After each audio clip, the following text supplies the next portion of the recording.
Hey everyone and welcome. In this video we look at an article in the Express regarding the EU and its response to the UK government's statement of refusal to extend past the negotiation period. And it shows them in a very weak position in my opinion. Reeks of desperation even. Fear oozes out of every word.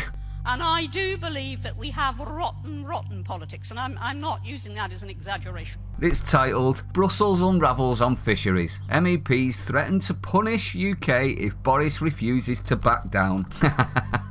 Threaten to punish us. Listen, fool. We buy more off you, which means we can punish you back in a much higher degree. You don't threaten us anymore. You do as you're told. Or we cast you off and watch as you devour Europe.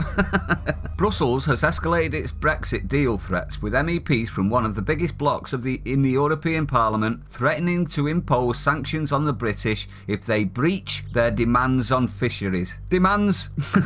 See what I mean? Billy Big Boy Pants. Someone gave them too many Skittles. They're toddlers on a sugar rush. Reminds me of true toddlerism. Please let us have fish. No. Pretty please. No. I'll tell your mum. No. I hate you.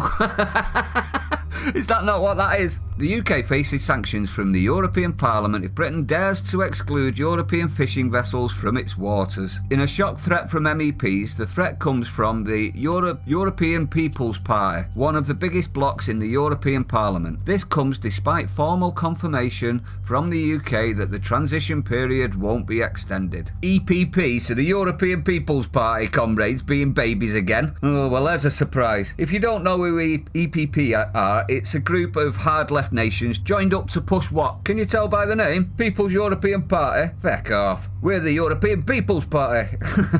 Yes, I got a Monty quote in.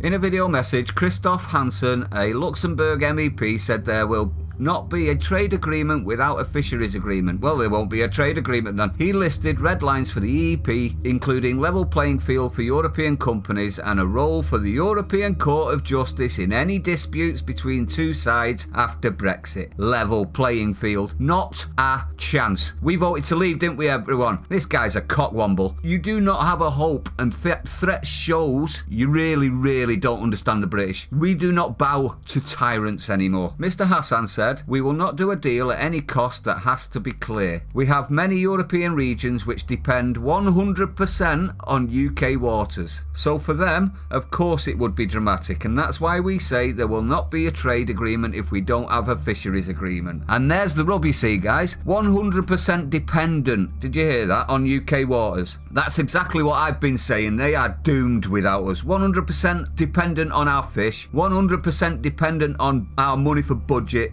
100% dependent on us tying into regulated level playing fields in European courts, and 100% dependent on our payments for membership. Ooh, EU's not looking good is it for you?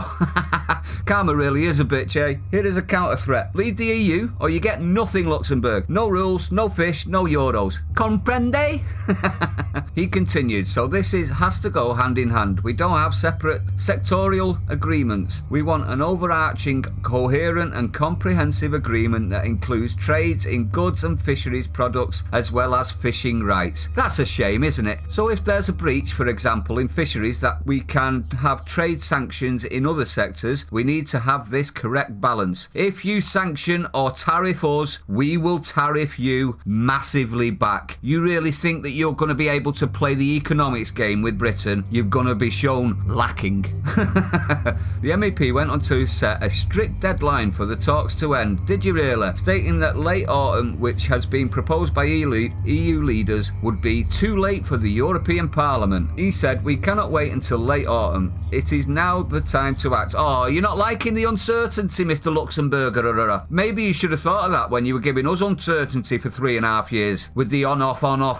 You know what we're talking about. Yeah, karma is a bitch, eh? Brexit talks have largely stalled in recent weeks, but both sides blaming the other for the lack of progress. This comes amid an increasingly hardline position from France in the trade talks, despite Mr. Barnier calling for the EU to give in on key areas like fisheries. Mr. Barnier can't control his bowel movements. He opens his face hole and shite pours out. He's lost control. The EU Council have lost control too. This is individual nations acting on their own. Problem is, they still think the EU is great and all-powerful. We know the EU are a joke. Let's hope Boris holds firm so we can get the no deal we all have wanted for so long. French lawmakers issued demands on Thursday for the government to stay firm over fishing in Brexit negotiations. He has thrown Mr Barnier's plans to reach a compromise with Britain into chaos. Prime Minister Boris Johnson is due to sit down for a virtual summit with EU leaders on Monday in a bid to break the trade deal deadlock. Yeah, apparently Macron's coming here. Why he's coming here, I don't know. I don't want him. We don't want him. Make him do it Skype, Boris. Mr Johnson has repeatedly ruled out asking the EU for an extension since he entered Downing Street last summer, because he knows it'd be political suicide. You know what else would be political suicide, Boris? Covering up Churchill for too long and not protecting it like you should do. That'll do it. Just a thought. Well, anyway, that's the end of the video, everyone. I hope you enjoyed. If you did, don't forget to hit the like, leave us a comment, share it out. If you're new, don't forget to subscribe, hit the bell icon, everyone, and I'll see you on the next one.